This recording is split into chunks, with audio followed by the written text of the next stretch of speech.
കൂട്ടുകാർക്ക് നല്ലൊരു ദിവസം ആശംസിച്ചുകൊണ്ട് മാമ്പഴത്തിന്റെ പുതിയ വീഡിയോയിലേക്ക് സ്വാഗതം.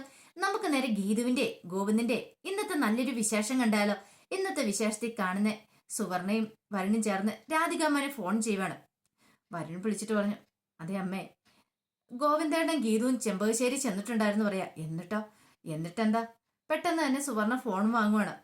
അവിടുന്ന് അവരിറങ്ങി. പക്ഷെ അവരെങ്ങോട്ടാ പോയതെന്നും അറിയില്ല. അതെന്താ സുവർണ നീ അങ്ങനെ പറഞ്ഞ്? അവിടുന്ന് എങ്ങോട്ടാ പോയെന്ന് അറിയില്ലാന്ന് പിന്നീട് അവിടെ നടന്ന കാര്യങ്ങളൊക്കെ പറയണം. അജാസിനെ കുറിച്ചെല്ലാം എല്ലാം കേട്ട് കഴിഞ്ഞപ്പോ രാധികാമ്മ പറഞ്ഞു, ഇപ്പൊ കാര്യങ്ങളൊക്കെ മനസ്സിലായി. അതെ രാധികാ മേഡം, ഒരു കാര്യമുണ്ട്. ഗീതുവിനെ തകർക്കണമെങ്കിൽ അജാസ് ഇല്ലാതായേ പറ്റുള്ളൂ. അജാസ് അവളോടൊപ്പം പ്രബലനായിട്ട് കൂടെ ഉള്ളപ്പം ഒന്നും ചെയ്യാൻ സാധിക്കില്ലെന്ന് പറയാം. ഓഹോ, അപ്പൊ അങ്ങനെയാണ് കാര്യങ്ങൾ. വരും പറഞ്ഞു, എത്രയും പെട്ടെന്ന് അമ്മ അജാസിനെ ഇവിടുന്ന് പറഞ്ഞു വിടണം. രാധിക പറഞ്ഞു, അത്ര പെട്ടെന്ന് പറഞ്ഞു വിടാൻ പറ്റുന്ന കാര്യമില്ല. ഇപ്പോഴാണെങ്കിൽ ഗോവിന്ദനോടൊപ്പം സ്ട്രോങ് ആയിട്ട് അവനുള്ളതാ. ആ സമയത്ത് അവനെ എന്തേലും പറഞ്ഞു വിട്ടിട്ടുണ്ടെങ്കിൽ എന്തേലും സംശയങ്ങളുണ്ടാവും. അല്ലാതെ അവനെ ഒഴിവാക്കാൻ പറ്റിയ എന്തേലും മാർഗം കണ്ടെത്തണം. പെട്ടെന്ന് വരും പറഞ്ഞു, അല്ല സുവർണയുടെ കയ്യിലൊരു കിടിലൻ ഐഡിയ ഉണ്ട്, അത് പ്രയോഗിച്ചാലോ എന്ന് ചോദിക്കുക. എന്ത് ഐഡിയ ഉള്ളത്? അല്ല, എപ്പം നോക്കിയാലും അജാസും ഗീതു ഒന്നിച്ചല്ലേ നടക്കണത്. ഒരുപക്ഷെ അവരെ വെച്ചൊരു കഥ എങ്ങോട്ട് ഉണ്ടാക്കിയാലോ എന്ന് ചോദിക്കുക. അപ്പൊ അതിനെക്കുറിച്ചൊക്കെ എന്നോട് സുവർണ പറഞ്ഞിട്ടുണ്ടായിരുന്നു, ആ കഥകളെ കുറിച്ചൊക്കെ. പക്ഷെ പെട്ടെന്ന് സുവർണ ഫോൺ മേടിച്ചിട്ട് പറഞ്ഞു, അത് രാധികമ്മ, ഇപ്പൊ ഗോവിന്ദ് സാറിന് പ്രായമൊക്കെ ആയല്ലോ. അജാസ് അങ്ങനെയല്ല, അജാസ് ചെറുപ്പക്കാരനാണല്ലോ. അപ്പൊ അതുകൊണ്ട് നമുക്ക് അങ്ങനെ ഒരു കഥ അങ്ങോട്ട് മനഞ്ഞാലെന്ന് ചോദിക്കണം. പെട്ടെന്ന് രാധികാമ്മയ്ക്ക് അങ്ങോട്ട് ദേഷ്യം വന്നു. രാധികാമ്മ പറഞ്ഞു, നീ എന്ത് വൃത്തിയായിട്ട കാര്യങ്ങളാ പറയണേ? കണ്ണന് പ്രായം നിന്നോടാരാ പറഞ്ഞേ? കണ്ണും ഗീതവും കൂടെ പോകുമ്പോ അവര് തമ്മിൽ നല്ല ജോഡികളാന്ന് എല്ലാരും പറയുന്നത്. നിനക്ക് തോന്നിയോ അവര് തമ്മിൽ പ്രായ വ്യത്യാസം അനുഭവപ്പെടുന്നുണ്ടെന്ന്?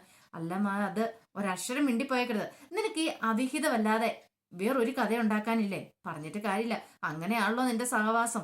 ഇനിയിപ്പം അങ്ങനത്തെയുള്ള കഥകളൊക്കെ നീ ഉണ്ടാക്കുള്ളൂ. ഒരു കഥ നീ ഉണ്ടാക്കി കിഷോറിനെ വെച്ചിട്ട്, ആ കിഷോറിനെ വെച്ചുള്ള കഥ ഉണ്ടാക്കിയിട്ട് അവർ രണ്ടുപേരും കൂടുതൽ അടുക്കു വെച്ചേരെ. ഇപ്പോഴാണ്ടെ അടുത്ത കഥ അജാസിനെ വെച്ചുണ്ടാക്കാൻ പോകുന്നു. ഇങ്ങനെ അടുത്ത കഥ ഉണ്ടാക്കിയിട്ടുണ്ടെങ്കിൽ ഒരു പക്ഷേ ഗീതുവിന്റെ ഗോവിന്ദന്റെ ഒരു കുഞ്ഞിനെ ഞാനിവിടെ കുഞ്ചിക്കേണ്ടി വരും. അതുകൊണ്ട് ഇതുപോലത്തെ കഥകളുമായിട്ട് മേലെ എൻ്റെ അടുത്തേക്ക് വന്നേക്കല്ലേ. പെട്ടെന്ന് വരുൺ മേടിച്ചിട്ട്, അമ്മേ നീ ഒരു അക്ഷരം മിണ്ടരുത്. ഒരുമാതിരി പരിപാടിയായിട്ട് വന്നിരിക്കുന്നു. താർക്കാൻ ഇതാണോടാ നിന്റെ കഥയെന്ന് ചോദിക്കുവാണ്. പിന്നീട് രണ്ടുപേരും ഒന്നും മിണ്ടാതെ ഫോൺ വെക്കുവാണ്. ഈ സമയം ആകെപ്പാടെ ടെൻഷൻ അടിച്ച് പ്രിയ ഇങ്ങനെ ഇരിക്കുകയാണ്. അപ്പൊ പ്രിയയുടെ അടുത്ത് രേഖ വന്നിട്ട് പറഞ്ഞു, പ്രിയമോളെ നീ എന്തിനാ ഇങ്ങനെ ടെൻഷൻ അടിക്കുന്നേ? ഒന്ന് വിളിച്ച് ചോദിച്ചാൽ പോരെ എപ്പോഴാ വരണമെന്ന്? അല്ലെങ്കിൽ അവരൊന്ന് വിളിച്ചാൽ തീരുന്ന പ്രശ്നമല്ലേ ഉള്ളൂ. നീ ദേഷ്യപ്പെടേണ്ട ആവശ്യമുണ്ടോ? വേണ്ട, അതിന്റെ ആവശ്യമൊന്നുമില്ല. എപ്പോഴാന്ന് വെച്ചാൽ വരട്ടെ. അല്ലെങ്കിൽ എന്നെ കുറിച്ച് ഗോവിന്ദേണ്ണ ഇപ്പോഴും ഒരു ശ്രദ്ധയില്ല. എപ്പം നോക്കിയാലും ഇപ്പം കമ്പനി അല്ലെങ്കിൽ ആ രഞ്ജുവിന്റെ പറയാൻ തോന്നേ.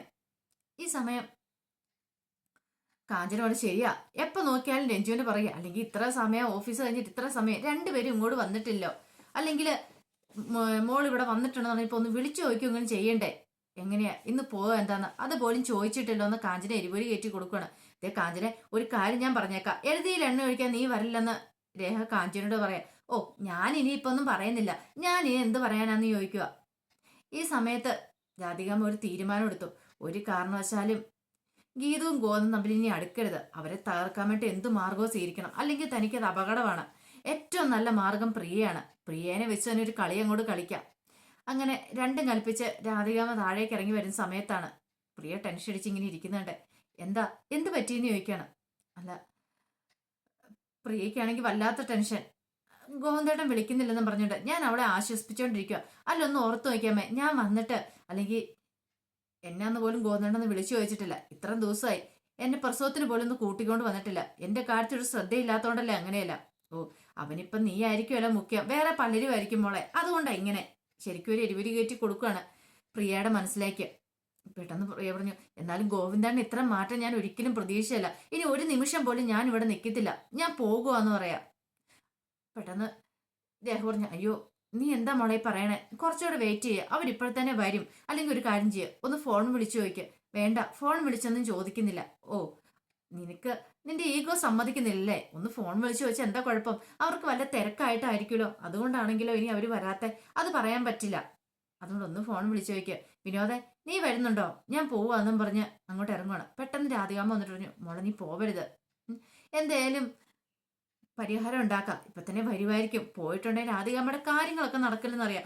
ഗോവിന്ദ് വന്നിട്ട് അവന്റെ മുഖത്ത് നോക്കി കാര്യങ്ങളൊക്കെ ചോദിപ്പിക്കണം പ്രിയനെ കൊണ്ട്. അതാണല്ലോ ഇനി അടുത്ത ലക്ഷ്യം. ഈ സമയത്ത് ഞാൻ ഇല്ലാന്നും പറഞ്ഞിട്ട് അങ്ങോട്ട് ഇറങ്ങി പോകാൻ തുടങ്ങുമ്പോഴാണ് ഗീതുവും ഗോവിന്ദും അങ്ങോട്ട് വരുന്നത്. അവരുടെ കാർ അങ്ങോട്ട് വരുന്നത്.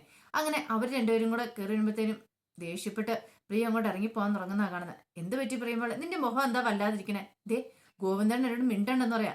എന്ത് പറ്റി? അല്ല ഗോവിന്ദൻ എന്റെ കാര്യത്തിൽ എന്തെങ്കിലും ശ്രദ്ധയുണ്ടോ? ഓഫീസ് കഴിഞ്ഞിട്ട് ഇത്ര സമയം എവിടെയായിരുന്നു? ഞാൻ ഈ വീട്ടിൽ വന്നെന്ന് പറഞ്ഞിട്ട് ഇനി ഒന്ന് വിളിച്ചു ചോദിച്ചോ? ഇല്ല. സുഖമാണെന്ന് ചോദിച്ചോ? അതുമില്ല. എപ്പോഴാ പോണേന്ന് ചോദിച്ചോ? ഇതൊന്നുമില്ല. പണ്ടത്തെ ഗോവിന്ദനാണെങ്കിൽ ഞാൻ വരുമ്പം തന്നെ ഓടി വരുമായിരുന്നു എന്നെ കാണാനായിട്ട്. ഇപ്പോഴങ്ങനെയല്ല. എന്നെ വേണ്ടല്ലേന്ന് ചോദിക്കുക. എന്താ പ്രേമോളെ ഇങ്ങനെയൊക്കെ പറയണേ? എനിക്ക് നിന്നെ വേണ്ടാതിരിക്കോ? നീ എന്റെ പെങ്ങളല്ലേന്ന് ചോദിക്കോ? ഓ, ആ ഒരു ചിന്തയൊക്കെ ഉണ്ടല്ലേ? എന്നിട്ടാണോ എന്നെ പ്രസവത്തിന് പോലും കൂട്ടിക്കൊണ്ട് വരാത്തേ? ഇനിയിപ്പോ എന്താ വിനോദിന്റെ വീട്ടുകാർ ചോദിക്കണോ നീ പ്രസവത്തിന് പോകുന്നില്ലെന്ന്? അതുകൊണ്ടാണോ അവരെ കൊണ്ട് ചോദിപ്പിക്കാൻ വേണ്ടിയിട്ടാണോ ഗോവിന്ദണ്ണ ഇങ്ങനെ ഇരിക്കണമെന്ന് ചോദിക്കാണ്. പെട്ടെന്ന് ഗീതു എന്ത് ചെയ്യുക? ഗീതു അന്നേരം ബാഗ് തുറന്നിട്ട് ഒരു കവർ എടുത്തിട്ട് കാണിച്ചിട്ട് ഇത് കണ്ടോ? ഇതെന്താണെന്നറിയോ? എന്താ ഗീതു ചേച്ചി? അതെ, ഇത് ഞങ്ങൾ ഇത്ര താമസം എന്താണെന്നറിയാം, ജോൾസിനെ കാണാൻ പോയതാ. പ്രിയമോളെ ഇങ്ങോട്ട് കൂട്ടിക്കൊണ്ട് വരുന്ന കാര്യത്തിന്. അടുത്ത വ്യാഴാഴ്ച നല്ലൊരു മുഹൂർത്തമുണ്ട്. ആ മുഹൂർത്തത്തില് ഡെലിവറിക്കായിട്ട് ഇങ്ങോട്ട് കൂട്ടിക്കൊണ്ട് വരണം. അപ്പൊ അതേകൊണ്ടാണ് ഞങ്ങൾ പോയത്. പെട്ടെന്ന് പ്രിയക്ക് സങ്കടം വന്നു. സോറി കേട്ടോ, ഞാൻ അതൊന്നും പ്രതീക്ഷിച്ചില്ല. ഞാൻ ഓർത്ത് വേറെ എന്തോ കാര്യത്തിന് പോയതാന്ന്. ഗോവിന്ദൻ ഈ സമയം അന്തം വിട്ട് നോക്കുക. ഇതൊക്കെ എപ്പോ സംഭവിച്ചു? ആ കയ്യിലിരിക്കുന്ന എന്താ? ഒന്നും ഗോവിന്ദൻ അങ്ങോട്ട് മനസ്സിലാകുന്നില്ല എന്നെ സംഭവം. പെട്ടെന്ന് രാധികാമ്മ പറഞ്ഞു, കണ്ടോ ഞാൻ പറഞ്ഞില്ലേ എന്തേലും ഒരു കാര്യമില്ലാതെ ഒരു കാരണവശാലും ഗോവിന്ദ് താമസിക്കില്ലെന്ന്. ഒന്നെങ്കിൽ ഓഫീസിൽ തിരക്ക് കാണും, അതുകൊണ്ടല്ലേ രണ്ടുപേരും ഇത്ര താമസിച്ചേ. ഈ സമയം കാഞ്ചനെ ഓർത്തു. ദൈവം എത്ര പെട്ടെന്ന് പ്ലേറ്റ് മാറ്റിയേക്കുന്ന രാധികാമ്മ. ഇത്ര സമയം അവിടെ കുറ്റം പറഞ്ഞുകൊണ്ടിരുന്ന ആളാ ഇപ്പൊ കണ്ടില്ല നേരെ മറുകണ്ഠം ചാടിയിരിക്കുന്നു. അവരുടെ സ്വഭാവം അങ്ങനെയാണല്ലോ. എന്നാ ശരി, ഞങ്ങളിവിടെ കയറി പോട്ടെ മടുത്തെന്ന് പറഞ്ഞു പോകുമ്പോഴത്തേനും അത് ഗോവിന്ദേട്ട സോറി ഇട്ടോന്ന് പറയണം. അതൊന്നും സാരമില്ല, നീ എന്റെ കുഞ്ഞി പെങ്ങളല്ലേ എന്ന് പറയാ. എന്നാലും ഞാൻ കുറച്ച് സമയത്തേക്കാണല്ലോ എന്റെ ഗോവിന്ദേട്ടനെ സംശയിച്ചു പോയല്ലോ. അതുകൊണ്ട് എന്തിനാ സംശയിക്കുന്നേ? ഇനിയിപ്പൊ നീ ഇവിടുന്ന് പോയതായിട്ട് എനിക്ക് തോന്നുന്നില്ല. നിന്നെ ഡെലിവറിക്ക് കൂട്ടിക്കൊണ്ട് വരുന്ന കാര്യം നീ പറയുന്നുണ്ട്. പക്ഷെ എപ്പോഴും നീ ഇവിടെ ഉള്ള പോലെ എനിക്ക് തോന്നുന്നേ. ഇത് കേട്ടപ്പോ ഗീതു പ്രിയക്ക് ഒന്നുകൂടെ സങ്കടമായി. അങ്ങനെ അവർ ചേർത്ത് പിടിച്ചോണ്ടും കൂടെ പോവാണ്. ഈ സമയത്ത് ഗീതു അവിടെ നിൽക്കുമ്പോഴത്തേനും ഗീതുവിന്റെ അടുത്തേക്ക് രേഖ ഒന്നും ചോദിച്ചോ? അല്ല, ഞാൻ ഒരു കാര്യം ചോദിച്ചോട്ടെ, നിങ്ങൾ ഏത് ജോൾസിനെ പോയി കണ്ടേ? ചോദിക്കണം. ജോൾസനോ? അത് ഏത് ജോൾസനാന്നറിയോ? ഗീതാഞ്ജലി ജോൾസനോ? എന്റെ രേഖേച്ചി, ഇവിടെ പിടിച്ചു നിൽക്കണമെങ്കിലേ ഇങ്ങനെ ചില തന്ത്രങ്ങളൊക്കെ പയറ്റിയേ പറ്റുള്ളൂ, അല്ലാതെ ഇവിടെ പിടിച്ചു നിൽക്കാൻ പറ്റില്ല എന്ന് പറയാ. ഇത് കേട്ടപ്പോ രേഖയ്ക്ക് ചിരി വന്നു. രാധികമ്മയുടെ കാര്യം ഓർത്തപ്പോ തന്നെ ദേഷ്യം വരുന്നുണ്ട്. കുറച്ചു മുമ്പ് കൂടെ രാധികമ്മ തന്നെ അപമാനിച്ചാണ്. വരുണ് തന്റെ ഭർത്താവ് ഇവിടെ ഇല്ലല്ലോ എന്ന് പറഞ്ഞോണ്ട് എന്നിട്ട് താൻ ഇവിടെ സുഖമായിട്ട് ജീവിക്കുന്നു ആ ഒരു കാര്യം പറഞ്ഞിട്ട്. അല്ലെങ്കിലും വരുണേട്ടൻ ചെയ്ത തെറ്റിന് താൻ ഇതിന് ശിക്ഷ അനുഭവിക്കുന്നത്. കയ്യിലിപ്പ് കൊണ്ടാണല്ലോ ഇങ്ങനെ സംഭവിച്ചേ. അതിന് രാധികാമ്മ സപ്പോർട്ട് ചെയ്യാൻ രാധികാമ്മയുടെ ഉള്ളിൽ ഒരേ ഒരു ഇത് മാത്രമേ ഉണ്ടായിരുന്നുള്ളൂ, എത്രയും പെട്ടെന്ന് ഇങ്ങോട്ട് തിരിച്ചു കയറണം. വരുൺ ഇവിടെ എത്തിയാൽ മാത്രമേ കാര്യങ്ങളൊക്കെ നടക്കുള്ളൂ. വരുണാണെങ്കിലോ അവിടെയാണെങ്കിൽ മടുത്തു. വരുണ് പുറത്തിറങ്ങി കുറച്ചാൾ ജീവിച്ചു കഴിഞ്ഞപ്പോ തന്നെ ആ സുഖം അങ്ങോട്ട് പോയി. എത്രയും പെട്ടെന്ന് അറക്കൽ വീട്ടിലേക്ക് കയറണമെന്നൊരു ചിന്ത മാത്രമേ ഉള്ളൂ. പിന്നീട് ഗീതു നേരെ മുകളിലേക്ക് കയറി ചെല്ലുവാണ്. മുകളിലേക്ക് വെച്ച് കഥവ് തുറന്നങ്ങ് കയറി ചെല്ലുമ്പോഴത്തേനുമാണ് ആ കാഴ്ച കണ്ട് അലറി നിലവിളിക്കുന്നത്. ഒരു നിമിഷം ഗോവിന്ദനും നിലവിളിച്ചു പോയി. കാരണം മറ്റൊന്നുമല്ല, ഗോവിന്ദ് ഡ്രസ്സൊക്കെ മാറിയിട്ട് വന്ന് ഒരു ടർക്കിയൊക്കെ എടുത്തിട്ട് അവർ ലുങ്കി ഡാൻസ് കളിക്കുന്ന ഒരു അവസ്ഥയായിരുന്നു. ഒരു ടർക്കിയൊക്കെ ഒരു കൈ പിടിച്ച് ഡാൻസ് ചെയ്തുകൊണ്ടിരിക്കുന്ന സമയത്താണ് പെട്ടെന്ന് കഥ തുറന്ന് ഗീതം അങ്ങോട്ട് വരുന്നത്. ഗീതോ ആ സമയത്ത് അങ്ങനെ പെട്ടെന്ന് ചാടിക്കയറി വരുന്ന ഗോവിന്ദ് പ്രതീക്ഷിച്ചില്ല. ഒരു നിമിഷം നേക്കഡായി നിന്ന ഗോവിന്ദ് ഞെട്ടിപ്പോയി. ഇത് കണ്ട ഗീതു അലറി നിലവിളിക്കുവാണ്. പെട്ടെന്ന് ഗോവിന്ദ് തിരിഞ്ഞു വന്നു. പിന്നാമ്പറോ ഉമ്മറോ എല്ലാം കൂടെ കണ്ടു കഴിഞ്ഞപ്പോഴത്തേന് ഗീതുവിന് സമനില തെറ്റുന്ന പോലെ തോന്നി. ഗീതു അവിടെ കിടന്ന് അലറി വിളിക്കുക. ഈ അലർച്ച കേട്ടിട്ട് താഴെ നിന്ന് കാഞ്ചനെ രേഖയും കൂടെ പറഞ്ഞു, അയ്യോ ഇത് ഗീതുവിന്റെ അലർച്ചയാണല്ലോ കേൾക്കണേ. ആ സമയം കാഞ്ചന പറഞ്ഞു, ഗീതുവിന്റെ മാത്രമല്ല ഗോന്തുമാമനെ ഉണ്ട്, എന്താ നമുക്ക് നോക്കാന്ന് പറഞ്ഞിട്ട് മുകളിലേക്ക് കയറി ഓടി വരുവാണ്. ഈ സമയം മുറിക്കകത്തൊന്ന് പുറത്തേക്ക് ഇറങ്ങി നിൽക്കുക ഗീതു. അല്ല എന്താ ഗീതു പാപ്പ, എന്ത് പറ്റി, എന്തിനാ കരഞ്ഞേന്ന് ചോദിക്കുവാണ്. അത് പിന്നെ അതൊന്നുമില്ല, എന്തോ കാര്യമുണ്ടല്ലോ, എന്താണെങ്കിലും തുറന്നു പറ, എന്താ പ്രശ്നം, ഇവിടെ എന്തെങ്കിലും പ്രശ്നം ഉണ്ടായി നിൽക്കും. അല്ല പ്രശ്നങ്ങളൊന്നും ഉണ്ടായില്ലെന്ന് പറയാണ്, എന്തോ കാര്യമുണ്ട്. രേഖയ്ക്ക് മനസ്സിലായി എന്തോ മുറിക്കുള്ളിൽ സംഭവിച്ചിട്ടുണ്ട്, അതെന്താന്ന് മാത്രം അറിയത്തില്ല. അത് പിന്നെ ഞാനും ഗോവിന്ദനും കൂടെ ഓരോ സംസാരിച്ചിരുന്നപ്പം പെട്ടെന്ന് ഞാൻ ഞെട്ടി കാറിയതാന്ന് പറയാണ്. ഓ അങ്ങനെ, രേഖയ്ക്ക് കാര്യങ്ങളൊക്കെ ഏകദേശം മനസ്സിലായി. ഗീതുവിന്റെ ഇന്ന് ഇപ്പും മട്ടും ഭാവമൊക്കെ ഉണ്ടാവുക. പെട്ടെന്ന് രേഖ പറഞ്ഞു, അതെ കാഞ്ചന, നീ വന്നേ പോകാം. അല്ല, കാര്യങ്ങൾ കുറച്ചുകൂടെ നീ കൂടുതൽ കാര്യങ്ങളൊന്നും അറിയണ്ട. അതെ, അവർക്ക് അവരുടേതായ പല സ്വകാര്യതയും കാണും. അതുകൊണ്ട് നീ ഇങ്ങോട്ട് വന്നേ. നീ ഇവിടെ കിടന്ന് ഇനി ഉരുളണ്ടാന്ന് പറഞ്ഞിട്ട് അങ്ങോട്ട് വിളിച്ചോണ്ട് അങ്ങോട്ട് പോവാണ്. പിന്നീട് ഗീതു വന്നിട്ട് പറഞ്ഞു, എന്ത് പരിപാടിയെ കാണിച്ചത്? പെട്ടെന്ന് ഗോന്തിച്ചു, നീ എന്താ എന്താ അല്ല, നിനക്ക് ഇങ്ങോട്ട് കയറി വരുന്ന സമയത്ത് ആ ഡോറൊന്ന് മുട്ടിയിട്ട് വരാനായിട്ട്. ഓ, ഡോറ് മുട്ടാനായിട്ട്. അല്ല, നിനക്ക് സാമാന്യം മര്യാദയില്ലേ? ഡോറ് കുറ്റിയുണ്ടെന്നൊന്നും അറിയത്തില്ലേ ഇവിടെ കിടന്ന് ഈ ലുങ്കി ഡാൻസ് കളിക്കണ സമയത്ത്?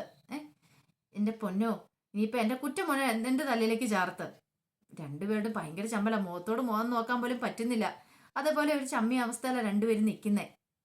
പെട്ടെന്ന് ഗീതു പറഞ്ഞു, അല്ല, ഇതിനു മുമ്പ് ഗോവിന്ദേണ്ണ ഇങ്ങനെ ആയിരുന്നല്ലോ, പക്ഷെ അന്നൊക്കെ ഇങ്ങനെയൊന്നും ആയിരുന്നല്ലോ, പിന്നെ ഇപ്പൊ എന്താ പറ്റി ഇത്ര പ്രത്യേകത? അല്ല, അത് പിന്നെ എനിക്കെന്നാ, എനിക്കൊരു പ്രൈവസി വേണ്ടേ, അതാ പറഞ്ഞേ. വരുമ്പം കയറി വരുമ്പോൾ ഡോറയിലൊന്ന് മുട്ടിയിട്ട് വരണമെന്ന്. അതെ, ഇനി അത് പറഞ്ഞാൽ മതിയല്ലോ. അതെ, ഒരു കാര്യം ഞാൻ പറയട്ടെ. എന്താ? ഒരു പക്ഷേങ്കിലേ ഇതൊക്കെ ചിലപ്പോൾ ഒരു കാര്യത്തിനുള്ള മുന്നോടിയായിട്ട് സംഭവിച്ചായിരിക്കും. എന്ത് കാര്യത്തിനുള്ള മുന്നോടിയായിട്ട്? അത് ഞാൻ പറയാം. പെട്ടെന്ന് പറ, എന്ത് കാര്യമാണ്? അപ്പൊ ഗീതുവിന്റെ മനസ്സിൽ ഉണ്ടാകും, തങ്ങൾ തമ്മിലൊരു ജീവിതം തുടങ്ങുന്നതിന്റെ മുന്നോടിയായിട്ട് നടന്ന സംഭവങ്ങൾ, അല്ലെങ്കിൽ തന്നെ ഇഷ്ടമാ അങ്ങനെ രീതിയിലാണ് ഗോവിന്ദ് സംസാരിക്കണമെന്ന് ഓർത്താ ഗീതു വരുന്നത്. പെട്ടെന്ന് ഗോവിന്ദ് പറഞ്ഞു, അതെ, എന്താണെന്നറിയാവോ, ഇന്നിപ്പോൾ ഇങ്ങനെ സംഭവിച്ചു, നാളെ ഒരു പക്ഷേ ഇത് നിനക്ക് സംഭവിക്കാം. അതുകൊണ്ട് നീ ഡോർ ലോക്ക് ചെയ്തിട്ട് വേണം ഡ്രസ്സൊക്കെ മാറ്റാനായിട്ട്. അതുകൊണ്ടാ. അപ്പൊ അതിന് മുന്നോടിയായിട്ട് സംഭവിച്ച കാര്യം ഇത്. ചളി പറഞ്ഞുകൊണ്ടിരിക്കുന്നു, ഒന്ന് മിണ്ടാതെ പോ എന്റെ ഗോവിന്ദേട്ടാന്ന് പറഞ്ഞ് ഗീതു ദേഷ്യപ്പെടുവാണ്. ഗോവിന്ദ് അങ്ങോട്ട് ഇറങ്ങി കഴിയുമ്പത്തേനും ഒരു പാട്ട് കേട്ടു, ഗണപതി ഭഗവാന്റെ ഒരു പാട്ട് കേട്ടു. ഈ പാട്ടോ, ഇതെവിടുന്നത്? അതങ്ങ് പറഞ്ഞു ഗോവിന്ദ് ഇങ്ങനെ താഴേക്ക് ഇറങ്ങി ചെല്ലുമ്പോഴാണ് അയ്യപ്പേട്ടൻ അങ്ങോട്ട് വരവ്. കുറെ നാളുകൾക്ക് ശേഷം അയ്യപ്പേട്ടന്റെ വരവാണ് ഇങ്ങോട്ട്. പെട്ടെന്ന് ഗോവിന്ദ് ഇറങ്ങി ചെന്നിട്ട്, അയ്യപ്പേട്ടനോ? അത് കൊള്ളാലോ. അപ്പൊ ഈ പാട്ട് അവിടെ കാഞ്ചനയും രേഖയൊക്കെ കേട്ടിട്ടുണ്ടായിരുന്നു.